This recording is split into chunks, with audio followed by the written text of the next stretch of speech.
ಮೊನ್ನೆ ಇಲ್ಲಿ ಅಲ್ಲಮ್ಮ ಪ್ರಭು ದೇವಸ್ಥಾನದ ಉದ್ಘಾಟನೆಗೆ ನಾ ಬಂದಿದ್ದೆ. ನಾ ಏನ್ ಹೇಳಕತ್ತಿದ್ದು, ವಕಫ್ ಸಲುವಾಗಿ ಹೇಳಕತ್ತಿದ್ದೆ, ಮಠ ಮಂದಿರಗಳ ಬಗ್ಗೆ ಹೇಳಕತ್ತಿದ್ದೆ. ಅಲ್ಲೊಬ್ಬ ದಾವಲ್ ಸಾಬ್ ಮಲಿಕ್ ಸಾಬ್ ದೇಸಾಯಿ ಕೊಟ್ಟಿದ್ದ.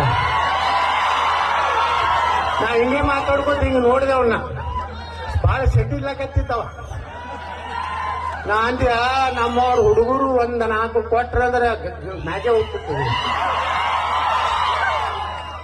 ಇರುದು ಹಿಂಗದ ನಾವ್ ಆ ಸೆಟ್ಟಿತಾನೆ ಇಟ್ಟು ಅವನ ಮಕ್ಕಳು ಒಬ್ಬ ದೊಡ್ಡ ಪೈಸದ ಒಬ್ಬ ಸೆಟ್ಟಿಲ್ಲಕತ್ತಿದ್ದವ. ನಮ್ಮ ಸನಾತನ ಧರ್ಮದ ಕಾರ್ಯಕರ್ತರು ಏನಾರೇ ಹೊಡೆದಿದ್ರ 2 ಮ್ಯಾಗೆ ಹೋಗ್ತಾವ್ದು. ನಾ ಹಂಗೆ ಮಾತಾಡ್ತೀನಿ, ಆ ಮಕ್ಕಳಿಗೆ ಅಂಜು ಮಗಾನೇ ಅಲ್ಲ.